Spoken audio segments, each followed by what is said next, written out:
Welcome, One Piece fans. Prepare for a mind-blowing reveal at the end of this chapter. Let's dive right in.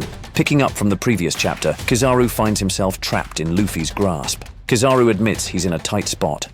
Luffy begins to whirl Kizaru around, who exclaims, "Take it easy on me!" In a surprising move, Luffy releases Kizaru, sending him flying far into the sea. Luffy is taken aback by the distance he achieved. Back in the control room, everyone seizes this chance to plan their escape. Atlas heads in the opposite direction, prompting Chopper to ask her where she's off to. She explains that she's heading to the Fabria phase to take control of the pacifistas, as they might pose a problem later if left unchecked. Dr. Vega Punk supports her idea, stating, "Vegapunks have the highest authority.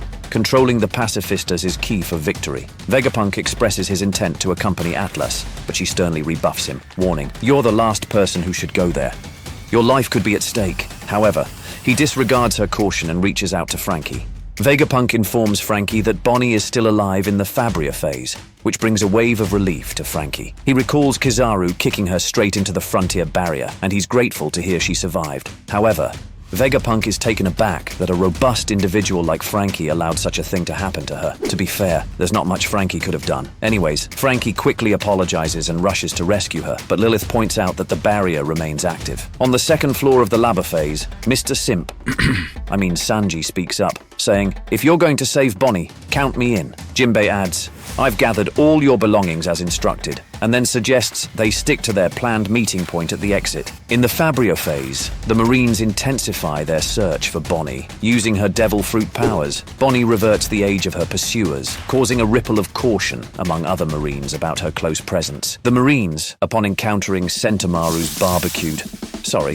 charred body, give orders to their comrades to eliminate Bonnie on sight. While Sentomaru lies unconscious nearby, the sight triggers a poignant memory for Bonnie. She recalls the time when Kuma had saved her from falling after she had collided with the barrier. Taking cover behind a large rock, Bonnie ponders her next move, torn between continuing her mission, making a run for it, or choosing to stay concealed. Back at the lava phase, Luffy is taken aback to find Zoro locked in a fierce battle with Rob Lucci. However, Zoro reminds his captain to stay focused on his own fight. The tension escalates as the battle rages on, with Lucci skillfully blocking Zoro's relentless onslaught of attacks. During their clash, Zoro declares, "With this power level, there's no way I'll let you face my captain." Lucci agrees, retorting, "I think it will be worthwhile to kill the number 2 of an emperor."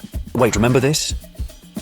I guess he's changed his mind. The scene shifts back to Luffy and Kizaru's encounter. As the flung admiral hurtles away from the island, he thinks fast and utilizes the sacred crown jewels to disperse himself. This move enables him to avoid plunging into the sea and swiftly return to the island at the speed of light. As Kizaru rapidly returns to the island, he cleverly transforms the light particles into multiple copies of himself. Luffy is taken by surprise, exclaiming, "What?" The cloned Kizarus wield light beam swords to launch an attack on Luffy, who narrowly manages to evade their strikes. To his surprise, the attacks inflict minimal damage. In response, Luffy employs his Dawn Whip to eliminate several of the clones. Thinking on his feet, Luffy decides to make a break for it, noting, "It's like those holograms. Which one is the real thing?" The clones chase after him, but Luffy grins, revealing his intention to lead them into a trap. He uses his Dawn Stamp attack, eliminating the clones.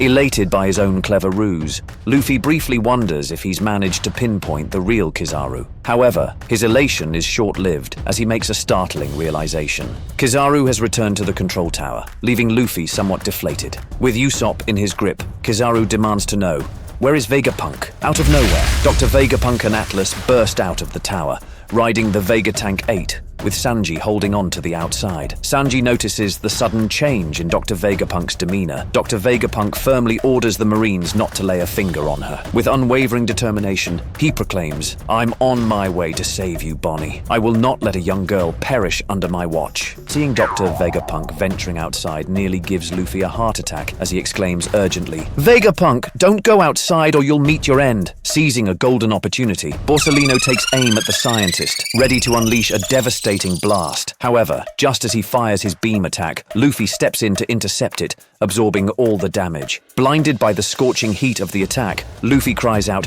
"It's hot!" Frankie decides to join the trio, strengthening their position. Vegapunk gives the order for Lilith and Frankie to utilize General Frankie to transport the Thousand Sunny. Back on the coast, the Marines report the shocking news that Dr. Vegapunk has descended from the laboratory to the Fabrio phase. Edison partially disables the Frontier Dome, creating a safe passage message for Dr. Vega Punk to exit. Meanwhile, Atlas takes control of the pacifistas, issuing them a new directive. With unwavering determination, she exclaims, "Annihilate all Marines on this island!" "Thank you for watching. If you want to know what happens in the next chapter, don't forget to like, subscribe, and share."